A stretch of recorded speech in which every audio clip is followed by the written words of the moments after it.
आज के इस वीडियो में हम आप लोगों के लिए अघन मास के रविवार की पौराणिक कथा लेकर आए हैं। किसी नगर में एक बूढ़ी माई रहती थी।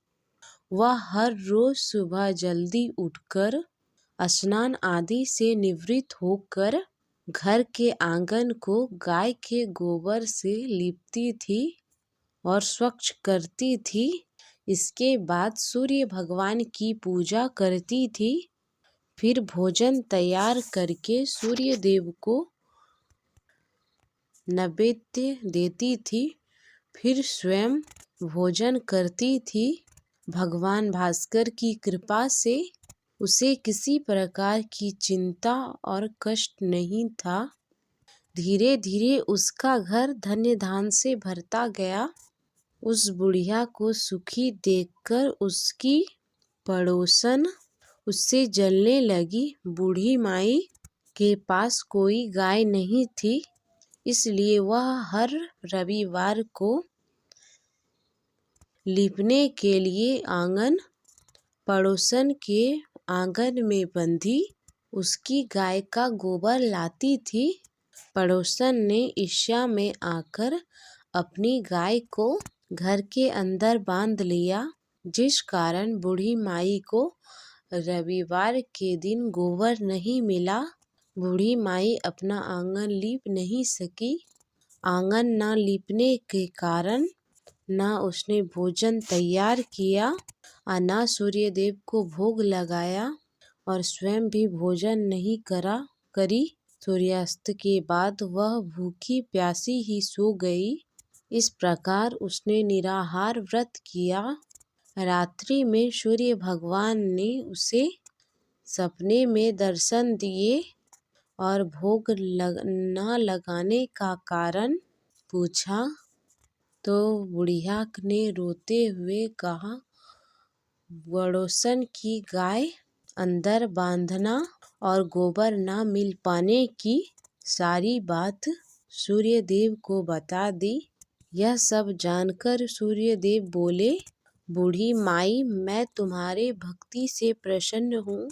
मेरा व्रत करने और कथा सुनने से निर्धन को धन और बांझ को पुत्र की प्राप्ति होती है। इसीलिए मैं तुम्हें एक ऐसी गाय देता हूँ जो सभी इच्छाएं पूर्ण करती है। सपने में ऐसा बुढ़िया को वरदान देकर भगवान सूर्य नारायण अंतर्ध्यान हो गए। अगले दिन सूर्य उदय से पूर्व बूढ़ी माई की आंख खुली तो उसने अपने घर के आंगन में एक सुंदर गाय को देखा, जिसे देखकर वह हैरान हो गई। पड़ोसन ने बुढ़िया के घर के आंगन में बंधी सुंदर गाय को देखकर तो उसे और अधिक जलन होने लगी। इतनी ही देर में गाय ने सोने का गोबर किया। पड़ोसन की आंखें फट गई।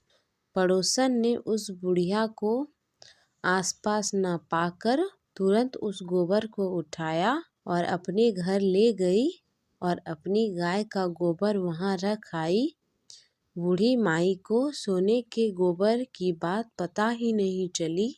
अब वह बूढ़ी माई पहले की तरह भगवान सूर्य देव का व्रत करती रही और कथा सुनती रही। पड़ोसन की चालाकी देखकर एक दिन सूर्य देव ने तेज आंधी चलाई, जिसके कारण बुढ़िया ने गाय को घर के अंदर बांध लिया। सुबह उठकर जैसे ही उस बूढ़ी माई ने गाय के गोबर देखा तो उसे बहुत ही आश्चर्य हुआ। उस दिन से वह गाय को घर के अंदर बांधने लगी। सोने के गोबर से बूढ़ी माई कुछ ही दिनों में धनवान हो गई। अब पड़ोसन पूरी तरह जल भूनकर राख हो गई। जब उसे सोने का गोबर पाने का कोई उपाय नहीं मिला तो वह राजा के दरबार में पहुंच गई और राजा को सारी बात बता दी। राजा ने अपने सैनिक भेजकर बूढ़ी माई का गाय लाने का आदेश दिया। सैनिक बूढ़ी माई के घर पहुंचे। उस समय बूढ़ी माई सूर्य देव को भोग लगाकर स्वयं भोजन ग्रहण करने वाली ही थी। राजा के सैनिकों ने गाय को खोला और उसे अपने साथ महल की ओर ले चले। बूढ़ी माई ने सैनिकों को बहुत मना किया, बहुत प्रार्थना की, बहुत रोई चिल्लाई, लेकिन सैनिकों ने एक नहीं सुनी। गाय के जाने से बूढ़ी माई बहुत दुखी हुई। उस दिन उसने कुछ भी नहीं खाया और सूर्य भगवान से गाय को वापस पाने के लिए प्रार्थना की। दूसरी ओर राजा गाय को देखकर बहुत खुश हुआ और सैनिकों से बोला, इस सोने के गोबर करने वाली गाय को गौशाला की जगह मेरे कक्ष में बांध दो। अगले दिन जैसे ही राजा उठा, सारा महल गोबर और बदबू से भरा देखकर राजा घबरा गया। उसने सैनिकों से गंदगी को साफ करने के लिए कहा, लेकिन वह गोबर साफ ही नहीं हो रहा था। जितना साफ करते वह उतना ही फैल जाता। यह देखकर राजा ने बूढ़ी माई को महल के अंदर बुलाया।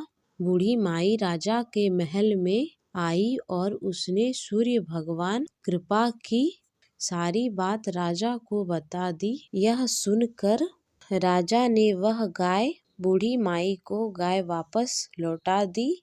गाय के लौटाते ही राजा के सारे महल से गंदगी साफ हो गई। राजा ने पड़ोसन को भी महल में बुलवाया और उसे दंडित किया। राजा ने अपने राज्य में घोषणा करवा दी कि सभी स्त्री पुरुष रविवार के दिन सूर्य नारायण भगवान का व्रत करें। हे सूर्य नारायण भगवान, जैसी कृपा आपने बूढ़ी माई पर की, वैसे ही इस कहानी को कहते सुनते यह हुकार भरते सब पर करना। जय भगवान सूर्य देव।